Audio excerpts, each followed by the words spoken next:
नमस्कार, मैं हूं आपके साथ पूर्णिमा मिश्रा। हमारे खास प्रोग्राम क्या कहते हैं नरेंद्र मोदी में आज आपको सुनवाएंगे पीएम मोदी का वो ऐतिहासिक भाषण जो उन्होंने 12 नवंबर 2018 को छत्तीसगढ़ के बिलासपुर में दिया।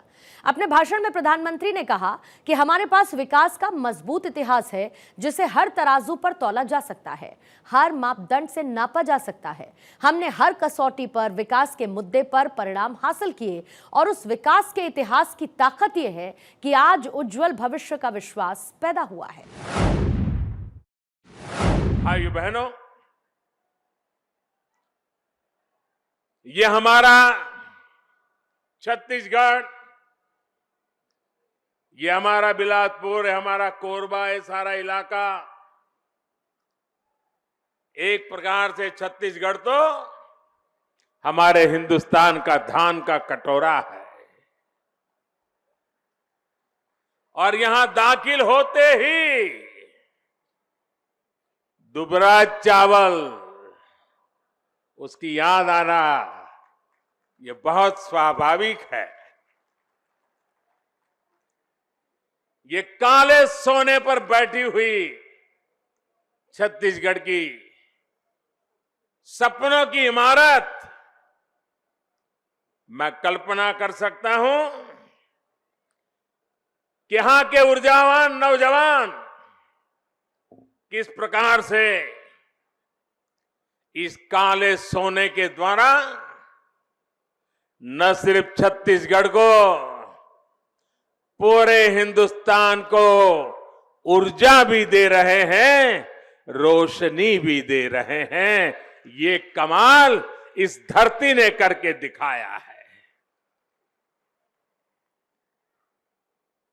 ये हमारा छत्तीसगढ़,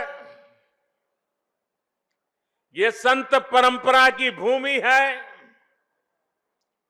ये सत्य से साक्षात करने वाले श्रद्धेय गुरु घासीदास जी की भूमि है।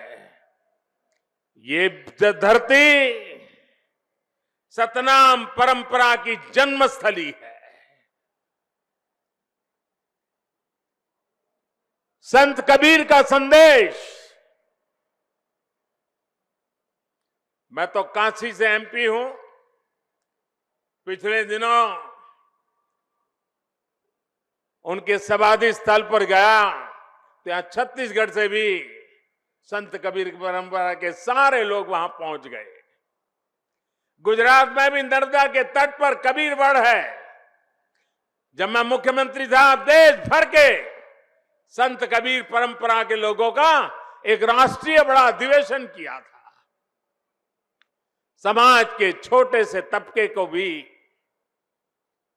अध्यात्म के साथ साथ आजीविका का जीवन संदेश देने की ताकत उस परंपरा ने पैदा की है और उसका सौभाग्य भी मुझे मिला था। भाइयों बहनों,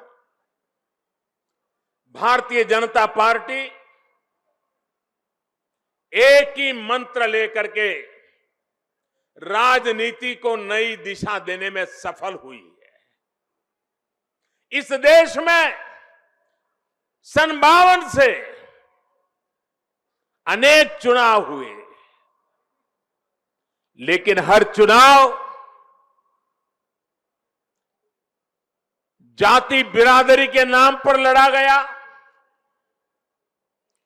परिवार के नाम पर लड़ा गया,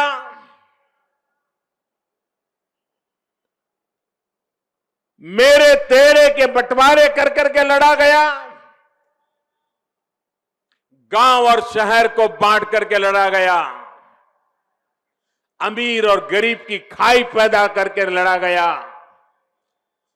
और महीने 2 महीने ऐसी गर्मी पैदा की जाती थी, अच्छे अच्छे स्वस्थ मन से सोचने वाले भी उस प्रवाह में बह जाते थे। लेकिन भारतीय जनता पार्टी ने तय किया, अगर इस देश को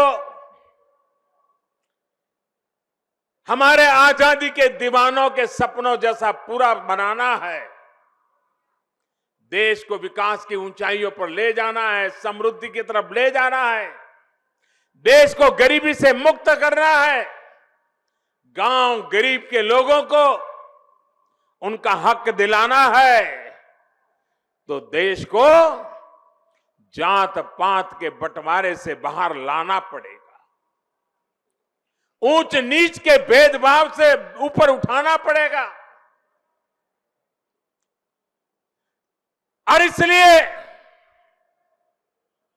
भारतीय जनता पार्टी राजनीति में एक नई धारा लेकर के आई और वो धारा रही, मंत्र रहा, संकल्प रहा और जहां अवसर मिला उसे करके दिखाया। वो मंत्र है विकास, विकास और विकास, तेज गति से विकास, चारों तरफ विकास, सब दूर विकास, सबका विकास। इसी मंत्र को लेकर के हम चले और इसलिए हमारे विरोधी दलों को ये अभी भी समझ नहीं आ रहा है कि ये भारतीय जनता पार्टी के साथ मुकाबला कैसे करें। जातिवाद का जहर कितना ही लोगों में वो डालने की कोशिश करे, लेकिन आज हिंदुस्तान का गरीब से गरीब भी जाग गया है। वो विकास चाहता है, वो अपने संतानों को विरासत में गरीबी देकर के जाना नहीं चाहता है। वो अपने संतानों को विरासत में अशिक्षा देकर के नहीं जाना चाहता है। उसको तो झुग्गी झोपड़ी में जंगलों में जिंदगी काटनी पड़ी, लेकिन अपने बच्चों को ऐसी मजबूरी में जीना न पड़े, ये सपने हिंदुस्तान का गरीब से गरीब भी देख रहा है। और उन सपनों को साकार करने के लिए संकल्प लेकर के निकले हुए हम लोग हैं। हर इंसान का सपना साकार करने के लिए हम संकल्प लेकर के चल पड़े हैं। और इसलिए मेरे भाइयों बहनों, आज छत्तीसगढ़ के किसी भी कोने में जाइए, 25 किलोमीटर किसी भी दिशा में जाइए, आपको कहीं ना कहीं छत्तीसगढ़ के द्वारा विकास का काम होता नजर आएगा, कहीं ना कहीं नजर आएगा। भाइयों बहनों,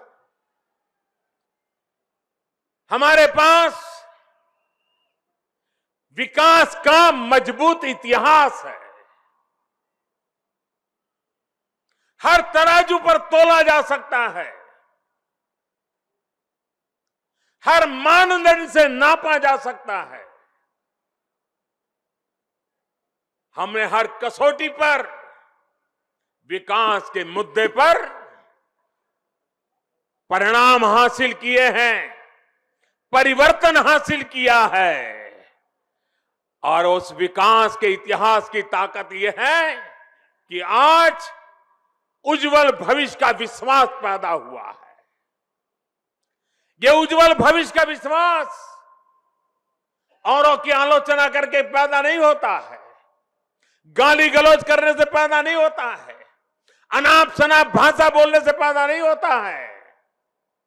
उज्जवल भविष्य का विश्वास पैदा होता है विकास की नींव पर किए गए कामों की हकीकत जब जनता जनार्दन देखती है, तब ये विश्वास पैदा होता है। और आज छत्तीसगढ़ के हर कोने में ये विश्वास मैं अनुभव कर रहा हूं। भाइयों बहनों, हमने विकास की एक के बाद एक नई ऊंचाइयों को पार किया है,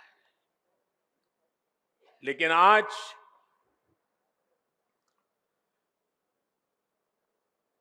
जरा मैं हमारे विरोधियों से पूछना चाहता हूं,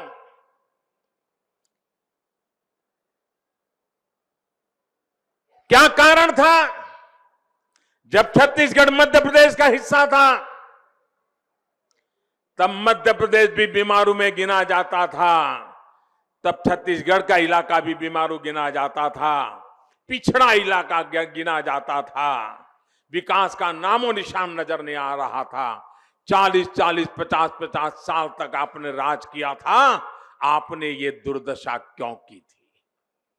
और मैं बताता हूं, अगर ये छत्तीसगढ़ नया बनने के बावजूद भी अगर उनके पास रहा होता तो आज जो चीजें देख रहे हैं आप, वहां तक पहुंचते पहुंचते शायद 50 साल और लग जाते, तब भी शायद पहुंच नहीं पाते।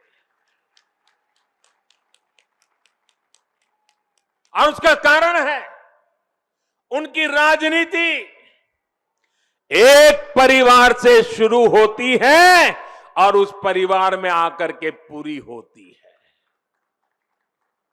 हमारी राजनीति गरीब की झोपड़ी से शुरू होती है और गरीब की जिंदगी को बदल कर रहे बिना चैन से सोना नहीं, ये इरादे से हमारी राजनीति चलती है।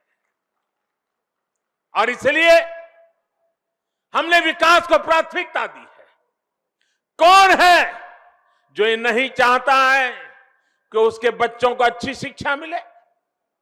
कौन गरीब जो झुग्गी झोपड़ी में जीता है, फुटपाथ पर जिंदगी गुजारता है, कौन नहीं चाहता है कि उसको भी रहने के लिए अच्छा खासा पक्का घर मिले? कौन नहीं चाहता है? जो मां लकड़ी का चूल्हा जला करके बच्चों के लिए खाना पकाती थी, कौन मां नहीं है जो ये चाहती हो कि भाई इस जनमारे में हमें ये धुएं से मुक्ति मिल जाए, लकड़ी के चूल्हे से मुक्ति मिल जाए, हमें भी गैस का सिलेंडर मिल जाए? कौन नहीं चाहता? कौन गरीब नहीं चाहता? फुटपाथ पर सब्जी बेचने वाला भी सोचता है कि सामने बैंक का मकान है, वो भी रोज सब्जी बेचते बेचते सोचता है वो दिन कब आएगा जब मैं भी इस बैंक के दरवाजे खोल करके अंदर जा पाऊंगा, मैं भी कुछ रुपये जमा कर पाऊंगा। वो सपना फुटपाथ पर बैठ करके सब्जी बेचने वाला भी हमेशा सोचता है। लेकिन ये परिवारों में पले बड़े लोग, परिवार के लिए जीने मरने वाले लोग, वो डिस्कनेक्ट थे सामान्य मानवीय की आशा आकांक्षाओं से।